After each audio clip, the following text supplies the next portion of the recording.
जदि कुकुड़ा हठात खाइबा कम करुछि, मुंड तलकू करी दुर्बल होई बसी रहुछि, ताहेले एहा राणीखेत रोगर लक्षण होई पारे। राणीखेत रोग कुकुड़ार एक भयंकर भाइरस रोग।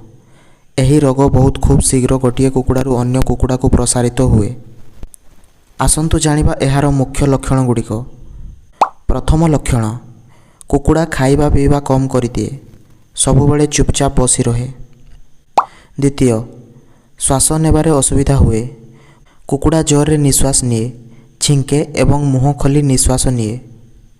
तृतीय, सबुज किंबा धला पानिया झाड़ा हुए। चतुर्थ, मुंड बंका हो जाए।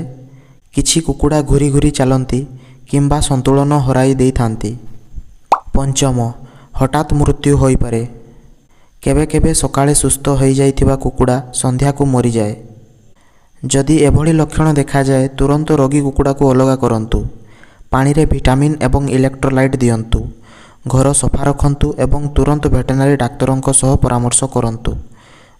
मने रखंतु, राणीखेत रोगर सबुठारु भल सुरक्षा हेउची वैक्सीनेशन। जदि राणीखेत रोगर मेडिसिन विषय रे जानिबाकु चाहुचंती, कमेंट करंतु।